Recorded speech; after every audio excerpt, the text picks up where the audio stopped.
Huskies able to have that home game against Concordia St. Paul. Jeremy, what did you like in that first half of basketball so far? I like Kevin Lewandowski stepping up. I talked about earlier in the pregame who was going to do it, and it was Lewandowski in that first half. But also looking with the Golden Bears, I mean, that three-point shooting, that's keeping them in this ball game. It's just ridiculous how many threes they've made. Definitely been a three-point contest, but earlier this week, you got that right now. Let's hop into some highlights from the big game tonight. Huskies winning 95-90, but starting things off early on. Now, Jeremy, as you already touched on, Kevin Lewandowski, huge point out of him, 30 points, starting things off early with a lot of threes. Yeah, the big three really got the Huskies going, got them out to that early lead. I believe it was like a 10-point lead, and really helped them going offensively to start the game. Definitely offensive spark up. The Bears were just shooting the lights on. You saw it in the score, 95-90, just a high-scoring game. Now here, just before the half, kind of a scare. Once again, Lewandowski hitting. Now, he got hot in the second half again. How important was that for the big win? They needed somebody to step up in the absence of Theo Rothstein, and he was the one who he showed up tonight. Now, game and Pelt keeping Concordia about 4.5 minutes left here. He's hitting the mid-range jumper. You know, Concordia wasn't just going to get knocked out of this game easily. I mean, they shot well for a team, the 8th seed out of the South. I mean,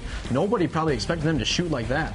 Either way, though, that would be how this one would conclude. 95-90, the final big win in the first round for the Huskies. In the rebounds department, Jeremy, 30-20. What did you like out of the rebound department? You know, with Larson, he got a lot of minutes. You got Ford and Bergstrasser. They definitely have great post players. But then again, we're talking about that three-point field goal percentage. 13 for 20 from three. It is almost unheard of, Alec. You got that right. Now look at the turnovers. I mean, pretty equal there, 11-10. Not bad there. So both teams playing pretty well. Not turning the ball over a lot. Maybe keep that down a little bit, would you say, moving on in the tournament? Yeah, I mean, that's the thing with the guard play, too, is Jensen and Lewandowski. Lewandowski has just kind of gotten into the starting lineup, so they're still kind of gelling in. I'm looking at the free throw attempts. 31 points from the free throw line. I'll take that any day of the week. Yeah, no kidding. And as you already touched on, huge three-point con. Saturday, Upper Iowa did beat Minot State, so St. Cloud will play Upper Iowa on Saturday. Jeremy, what do you think about that matchup? That's a very interesting matchup. Just a couple of weekends ago at home at St. Cloud State, Upper Iowa defeated St. Cloud State. They're definitely going to need a big game out of Lewandowski again if he steps up, and free throw shooting and three-point shooting.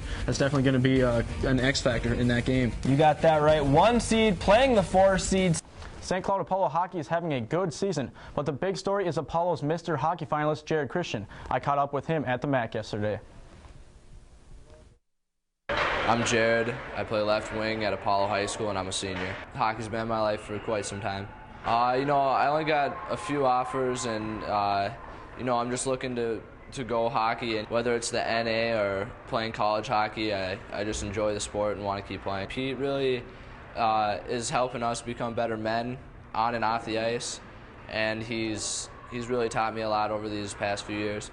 Jared's a guy that leads a lot by example. He's not a super vocal guy, but for Jared, his actions have spoken pretty highly for him this year, as far as him putting up a lot of points for our team and just being a leader on the ice. A lot of times he looks to pass before he looks to shoot. Day in and day out, putting in work, working to get everyone else going the same way, lead by example. The thing about Jared, he's pretty unselfish, but fortunate for him, he's got a God-given talent to score too. So he's one of those guys that can do both. Whether I get the goal or not, it's not really a problem. Not only is he the leading scorer for the Apollo Eagles, he also has 30 assists on the year. That's one of the big reasons why he's a Mr. Hockey finalist. I mean, I think that's pretty awesome to be considered with some of those guys. You know, they're really good players, and it's a good feeling to be up there. Great kid, he works hard. Wasn't fortunate as a youth player to play a lot of A hockey, so he's had to work really hard to get to where he is right now. I think it's purely work ethic for me. You know, you work to get where you are when you come to high school, and I've obviously learned a lot through that, and I'll carry that on with me throughout my whole life. Jared had 3 points in Tuesday's win against Alexandria. Apollo will take the ice tonight at the MAC against Wilmer. That puck drop is for 7:15.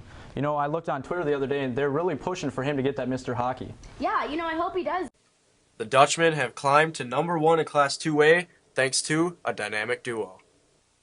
Isaac and Scotty are very, very solid basketball players. They've been playing together for 3 years on the varsity. They really feed off of each other. They like to look for each other. Two backcourt guys where both guys could potentially be over 1,000 points in their career. We have a guy going to St. Cloud State on a college scholarship. We don't get college scholarship guys very often at our level. We obviously have played together since about 3rd grade, so we know each other, where each other is going to be at almost all times. We've complemented each other both on and off the ball, and I think that it's a tough matchup to guard for many backcourts.